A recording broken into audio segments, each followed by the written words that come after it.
Assalamualaikum warahmatullahi wabarakatuh. Izin memperkenalkan diri, nama saya Cindy Emalia dengan NPM 211302408 dari Program Studi Pendidikan Biologi Fakultas Keguruan dan Ilmu Pendidikan Universitas Lampung. Riwayat Baden-Powell, beliau lahir tanggal 22 Februari 1857 dengan nama Robert Stephenson Smith. Ayahnya bernama Powell, seorang profesor geometri di Universitas Oxford yang meninggal ketika Stephenson masih kecil. Pengalaman Baden-Powell yang berpengaruh pada kegiatan pramukaan banyak sekali dan menarik. Di antaranya, 1. Karena ditinggal bapak sejak kecil, maka mendapatkan pembinaan watak ibunya.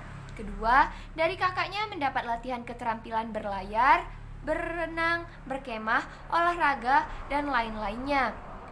Ketiga, sifat Baden-Powell yang sangat cerdas, gembira, lucu, suka main musik, bersandiwara, berolahraga, mengarang, dan menggambar sehingga disukai teman-temannya.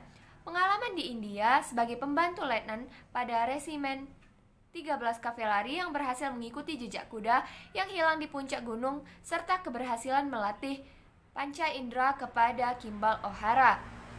Kelima, terkepung bangsa Boer di kota Mafeking, Afrika Selatan selama 127 hari dan kekurangan makan.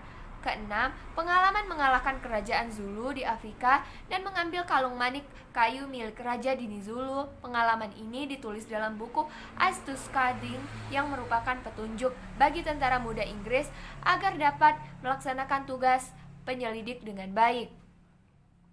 William Smith, seorang pimpinan Boys Brigade di Inggris, minta agar Baden-Powell melatih anggotanya sesuai dengan pengalaman beliau.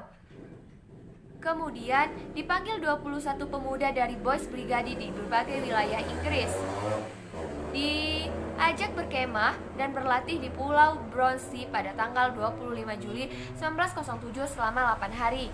Tahun 1910, Baden-Powell pensiun dari tentara dengan pangkat terakhir Letnan Jenderal pada tahun 1912, menikah dengan Oval St. Clair dan dianugerahi 3 orang anak. Sejarah Pramuka Dunia. Awal tahun 1908, Baden-Powell menulis pengalamannya untuk acara latihan kepramukaan yang dirintisnya.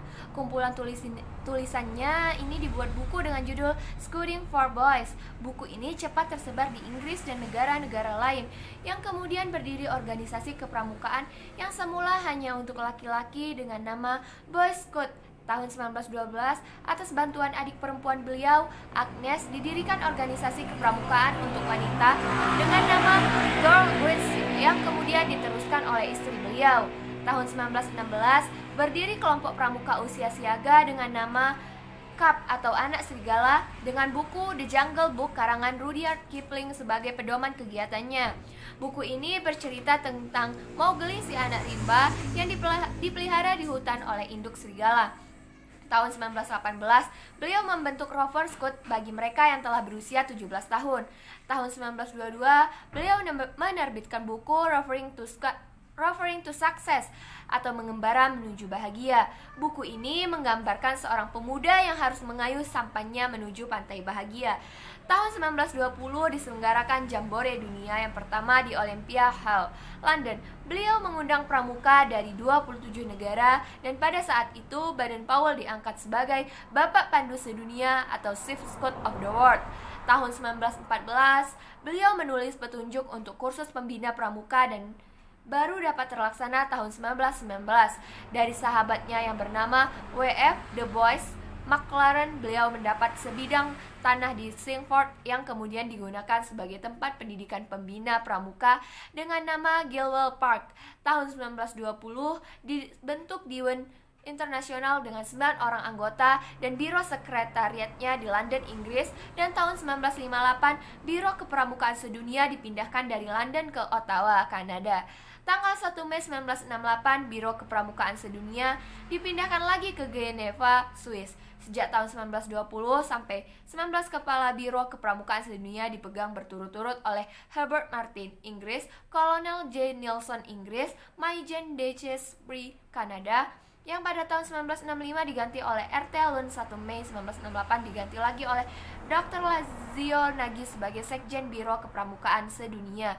Putra mempunyai 5 kantor kawasan, yaitu Costa Rica, Mesir, Filipina, Swiss, dan Nigeria. Sedangkan Biro Kepramukaan Sedunia Putri bermarkas di London dengan 5 kantor kawasan di Eropa, Asia Pasifik, Arab, Afrika, Amerika. Menurut saya, dari sejarah pramuka ini saya bisa mengambil pelajaran bahwa kita tidak boleh pantang menyerah, tidak boleh putus asa, dan harus tetap semangat karena setiap proses akan membuahkan hasil.